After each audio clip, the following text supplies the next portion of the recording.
जय श्री कृष्णा। आप सबके यहाँ देख सकते एस्ट्रोलॉजी चैनल में एस्ट्रोलॉजर प्रियंका आप सबको स्वागत करती हूँ। और मैं आप लोग कार्तिक मास की व्रत कथा सुना रही हूँ। अब 15वां अध्याय सुनाने जा रही हूँ, कृपया ध्यान से सुने। शिव का रूप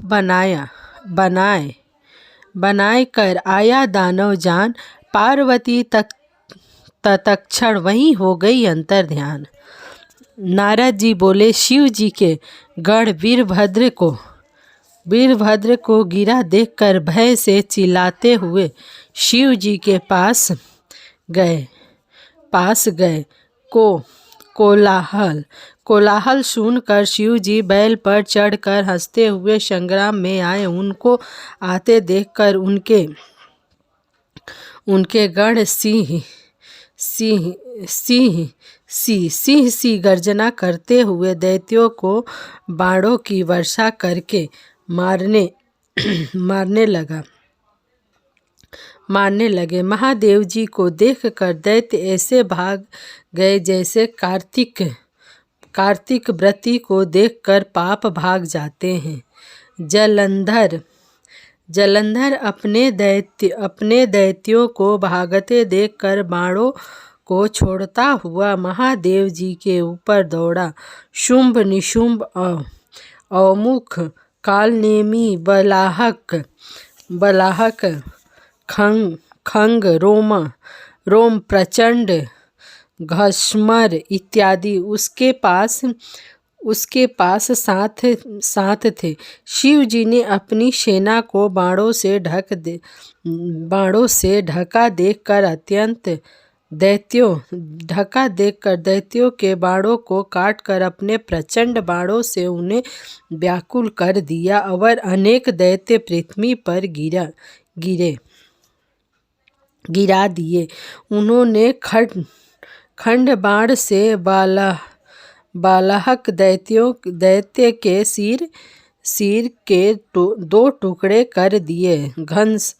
घमासान दैत्यों को घसमर्श दैत्यों को फांसे में बांधकर भूमि पर मार गिराया। कुछ दैत्य बैल के सींग से मारे गए। शेष असुर ऐसे भागे जैसे सिंह पीड़ित हाथी भागता है।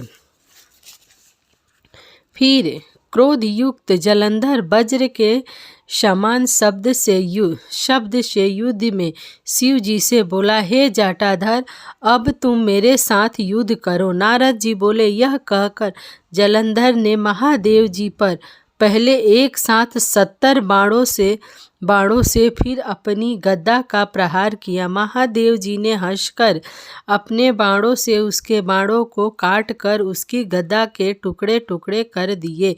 फिर क्रोध करके फरसे से खंड गमरोमा का सिर तथा ध्वजा छत्र काट दिए। वह आयुधहीन होकर के जब मुष्टि प्रहार करने को बढ़ा तो शिव जी ने बाण मार कर उसको एक कोस हटा दिया। जलंधर ने शिव जी को अधिक बली समझकर उनको मोहित करने वाली गंधर्वी माया रची। फिर क्या था गंधर्व अप्सराएं गाने और नाचने लगे और मृदंग बाजने लगे।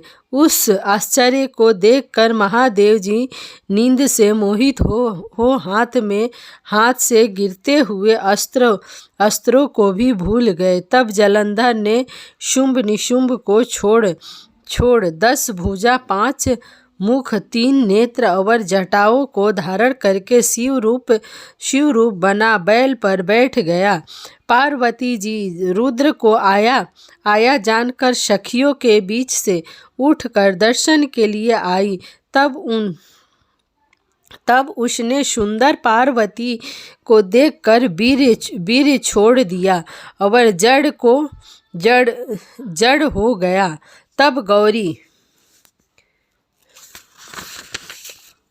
तब गौरी दैत्य को जानकर शीघ्र ही वहीं से अंतर्ध्यान हो उठी। दिशा में मानसरोवर चली गई। बिजली की चमक की तरह पार्वती को वहां से गई देख जलंधर युद्ध में शिव जी के पास गया। पार्वती जी ने उसी समय विष्णु का स्मरण किया। सोई विष्णु ने पास आकर उन्हें दर्शन दिया। पार्वती बोली, हे विष्णु, जलंधर दैत्य का किया दुर्मति का कर्म क्या आपको नहीं मालूम है? श्री भगवान बोले, जैसे वह तुमको छलने आया है, इसी प्रकार हम भी उसकी स्त्री के साथ छल करेंगे, क्योंकि उसकी स्त्री पवित्रता होने से वह मारा नहीं जा सकता है। नारद जी बोले, स्त्री पतिव्रता होने से वह मारा नहीं जा सकता। नारद जी बोले, विष्णु भगवान यह कहकर जलंधर के नगर को गए और रुद्र गंधर्व समेत युद्ध में स्थित रहे। दैत्य की माया हटने पर शिव जी को बोध हुआ। महादेव जी ने क्रोध युक्त हो जलंधर पर चढ़ाई करी। तब उस दैत्य ने भी शिव जी को बाणों की वर्षा से ढक दिया। जय श्री कृष्णा, जय माता जी। अब मिलते हैं 16वां अध्याय की कथा में। राधे राधे।